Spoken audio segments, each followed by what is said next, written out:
Ձեզ համար պարզ է, կան ադրբեջանական անկլավներ, որտեղ 2022 թվականին դուք հերքում էիք կտրականապես դրանց գոյության մասին եւ ասում եք, որ իրավական հիմքեր պետք է ներկայացվեն։ Ես ասել եմ նաեւ, որ մենք այդ իրավական հիմքերը չունենք եւ ասել եմ, որ process-ում պետք է տեղի ունենա հետեւյալ Ադրբեջանը իր հիմքերը պետք է բերի, մենք մեր հիմքերը պետք է բերենք եւ հետեւաբար երբ որ դա տեղի կունենա, այլ իմ դիրքորոշման մեջ բան չի փոխվել։ Այն որ 1991 թվականին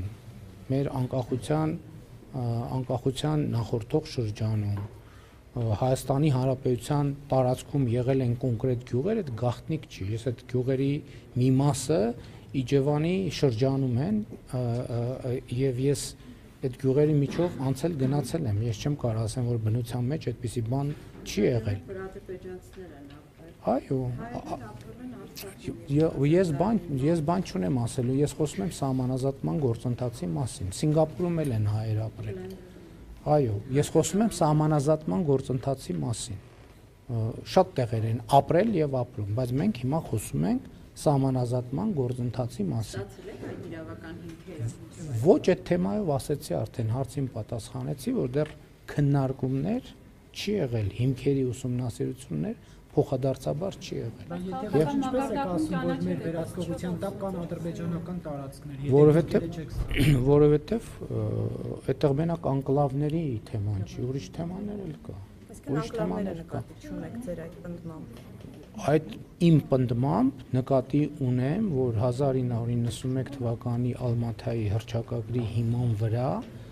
մեր տարածքային ամբողջականությունները պատկերացնելով մենք ունենք խնդիր եւ որ մեր տարածքներն են օկուպացիայի ներքո եւ որ իրենց տարածքներն են օկուպացիայի ներքո որոշակի։ Ես հիմա եթե որպես ձեր հարցին պատասխանեմ, պետքա սահմանազատում իրականացնեմ։ Ես նկատի ունեմ կամայական տարածք, որ ընկնում է այդ կարգավիճակի վրա։ Հիմա աչքաչափով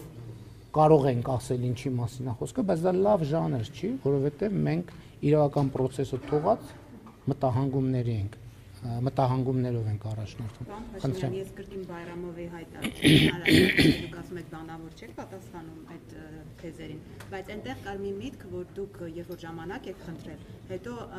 չեք փորձել լուծել, պատճառաբանելով, որ Հայաստանում ձեզ կսպանեն։ Ինչ մտահոգություն ունեիք, ով ձեզ պետք է սպաներ եւ քանի որ ձայնագրությունների գաղտնալսումներից խոսք եղավ, Սերժ Սարգսյանը ժամանակի նախընտրական շրջանում մի ձայնագրություն էր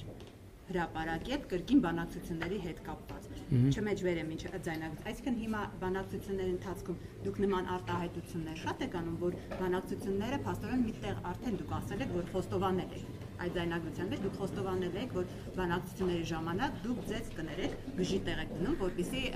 իրավիճակը փրկեք։ Հիմա Բայրամովն էլ այս մի հայտարարությունն է արել։ Հիմա ինչպես հասկանանք այս ամեն ինչը եւ արդյոք դուք բանակցություններում նման բան եք ասել։ Գիտեք, ինչ ես էլի եմ ասում, բանավոր ժանրը ինքը շատ վտանգավոր ժանր, որտեղ բանավոր ժանր նույնիսկ հրապարակային տեսախցիկների առաջ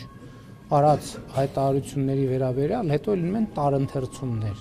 Հետո պարզվում է, որ մի կողմը այլ բան է ասել, մյուս կողմը այլ բան է հասկացել, եւ հետեւաբար այդ ժանրը ես համարում եմ բացարձակապես անօգուտ։ Ես այն չեմ ասել, նա նենց է ասել, ինքը նստած էր, բայց ես հիշում դու սուրճ էիր խմում, ես սուրճ, դա անօգուտ ժանր է։ Այսինքն դա բացարձակապես նախ ես կարող եմ ասել, որ այն հանդիպումները, որին Ադրբեջանի արտաքին գործերի նախարարը հղում է անում, ինքը ոչ միայն դրան չի մասնակցել, ինքը ժամանակ արտաքին գործերի նախարար չի ելվել։ Ինքը բոլորովին ուրիշ պաշտոն, այսինքն ինքն էլ լսել է ուրիշից, գուցե այդ ուրիշը լսել է ուրիշից, գուցե այդ ուրիշը լսել, ես չգիտեմ, բայց ես ներողություն եմ խնդրում, բայց ասում եմ առավել եւս այն մարդու ասածը, որը այդ ժամանակ չի եղել այդ կարգավիճակում անիմաստ։ Սերժ Սարգսյանը ինչ։ Սերժ Սարգսյանի հրապարակած այդ ձայնագրությունը, այնտեղ էլ հո ձեր ձայնն է։ Ինչ է ձեր հարցը։ Որ այդպես որ բանակցությունները Ես այնտեղ խոսել եմ իմ թիմակիցների հետ, եւ դա եղել է ազատ ժանրի խոսակցություն, արտոնին խոսակցության ժամանակ կարող են ձևակերպումները լինել ընդարձակ եւ ստեղծագործական։ Դա չի վերաբերվում միայն ինձ, դա վերաբերում է նաեւ ձեզ բոլորիդ։ Խնդրեմ։ Պարոն վարչապետ, Սերժ Սարգսյանի եւ Ռոբերտ Քոչարյանի հայտարարություններից հետո դուք ի պատասխան դրան տեղեկացրեցիք, որ բանակցային փաստաթղթերը մինչև տարեվերջ կհրապարակվեն։ Սերժ Սարգսյանը սա որակեց խոստում, որը կարողացան կորզել լեզվանի